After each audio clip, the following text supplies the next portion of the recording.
ਤਾਲੇ ਲਵਾ ਲੋ ਤਾਲੇ। ਫੁੱਫੀਆਂ ਦੀਆਂ ਲੰਮੀਆਂ ਜ਼ਬਾਨਾਂ ਨੂੰ ਤਾਲੇ ਲਵਾ ਲੋ ਤਾਲੇ। ਜਿਨ੍ਹਾਂ ਫੁੱਫੀਆਂ ਦੀਆਂ ਬਹੁਤੀਆਂ ਹੀ ਲੰਮੀਆਂ ਜ਼ਬਾਨਾਂ ਨੇ, ਮੇਰੀ ਤਰਫੋਂ ਇੱਕ ਤਾਲਾ ਉਹਨਾਂ ਵਾਸਤੇ ਫ੍ਰੀ ਆ। ਤਾਲੇ ਲਵਾ ਲੋ ਤਾਲੇ। ਤਾਲੇ ਲਵਾ ਲੋ ਫੁੱਫੀਆਂ ਦੇ ਮੂੰਹ ਨੂੰ ਤਾਲੇ ਲਵਾ ਲੋ।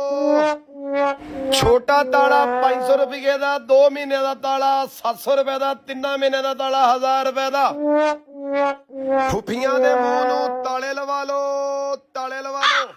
ਛੋਟਾ ਤਾਲਾ 500 ਰੁਪਏ ਦਾ, ਵੱਡਾ ਤਾਲਾ 1000 ਰੁਪਏ ਦਾ। 3 ਮਹੀਨੇ ਦਾ ਪੈਕੇਜ ਸਿਰਫ 1000 ਰੁਪਏ ਦਾ। ਫੁੱਫੀਆਂ ਦੇ ਮੂੰਹ ਨੂੰ ਤਾਲੇ ਲਵਾ ਲੋ ਤਾਲੇ। ਜਿਨ੍ਹਾਂ ਫੁੱਫੀਆਂ ਦੇ ਗੋਡੇ ਜਵਾਬ ਦੇ ਗਿਆ ਤੇ ਜ਼ੁਬਾਨਾਂ ਨੇ ਜਵਾਬ ਨਹੀਂ ਦਿੱਤਾ ਹਜੇ, ਉਹਨਾਂ ਜ਼ੁਬਾਨਾਂ ਨੂੰ ਤਾਲੇ ਲਵਾ ਲੋ ਤਾਲੇ। ਫੁੱਫੀਆਂ ਵਾਲਾ ਫਾਰਮੂਲਾ ਕਾਮਯਾਬ ਹੋ ਗਿਆ ਤੇ ਉਸ ਤੋਂ ਬਾਅਦ ਮੈਂ ਸੱਸਾਂ ਦਾ ਫਾਰਮੂਲਾ ਲੈ ਕੇ ਆਉਂਗਾ, ਬਹੁਤ ਸੋਹਣਾ ਤੇ ਸਸਤਾ। ਮੇਰੇ ਹੱਥ ਦਾ ਲੱਗਾ ਹੋਇਆ ਤਾਲਾ ਕਬਰ ਦੀਆਂ ਇੱਟਾਂ ਤੱਕ ਨਾ ਟੁੱਟਣਾ ਵਾ ਤੇ ਨਾ ਖੁੱਲਣਾ ਵਾ। ਤਾਲੇ ਲਵਾ ਲੋ ਤਾਲੇ। ਫੁੱਫੀਆਂ ਦੀਆਂ ਲੰਮੀਆਂ ਜ਼ੁਬਾਨਾਂ ਨੂੰ ਤਾਲੇ ਲਵਾ